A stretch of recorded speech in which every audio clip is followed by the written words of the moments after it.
Hello Excelplorers, together we will explore the wonders of Excel. Our topic for today is about if.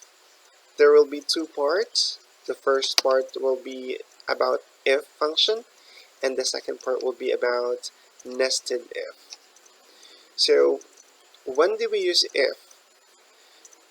If function is used to test for or evaluate conditions. It can provide a true or a false statement depending on the logical test. But before we proceed with the if function, we need to understand the comparison operators. Right, so here are the comparison operators. We have equal to, greater than or equal to, less than or equal to, and not equal to. Here is an example. We have value 1 and value 2, and in between value 1 and value 2 is our comparison operator. We're going to compare two values and the result will be shown here. And the result, let's have an example, okay? So 5 is equal to 5. Is it? Alright, it is, and it shows true. Let's try a different one. 5 is greater than or equal to 5. Again, it's true. Let's try to change the number to 7. Is 7 greater than or equal to 5? It is. Let's try to change the comparison operator to less than. Is 7 less than 5? It's not. It should be greater than 5. That's why it is showing false on the result, because 7 is not less than 5. We need to understand the concept of the comparison operator because that is what we're going to use in our logical test. Right, now let's proceed to the syntax of our if formula. Our if formula has three arguments: the logical test, the value if true, and the value if false. We always start our formula with an equal sign, then the word if, then after that we add an open parenthesis for our argument, and the first argument is the logical test. Notice in the logical test that there is a comparison operator because it is comparing the value that is in your F2 if it's greater than 70%. So what will happen if F2 is greater than 70%?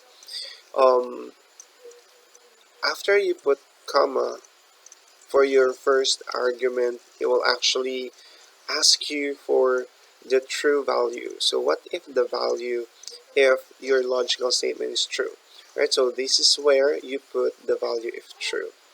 If you will put comma, then it will ask what is the value if it's false. So this is where you will see the value if the logical test will result to false. Right, so let's have an example.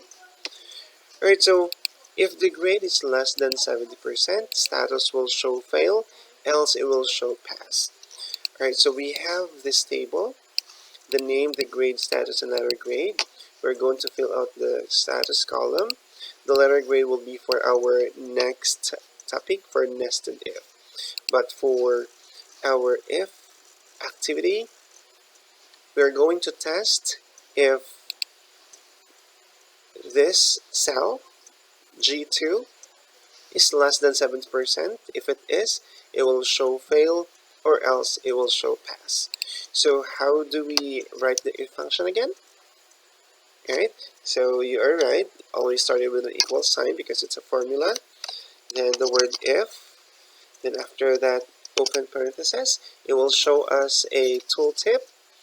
And the first argument in our if function is the logical test. We're going to test if this cell is less than 70%. Less than 70%, right? If you put comma, it will ask the value if true. So what is the value if true? If the grade is less than 70%, what will happen? Of course, it will show fail, as what we have asked here in our problem. Oh, It's this one, the G2. If G2, which is our grade, is less than 70%, what will happen is that it will show fail. If we will put comma after our value if true, value if false. So what's the value if G2 is not less than 70%? Or G2 again is our grade. So it will show pass.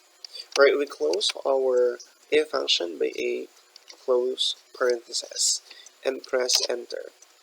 Alright, so there we go. 60%, of course it's failed because it's less than 70%.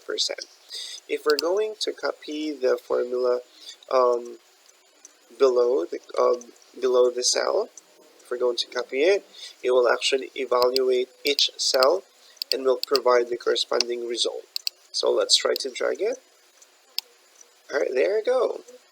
So notice that this, and this are all passed because it's greater than 70%. This one and this one are both less than 70%.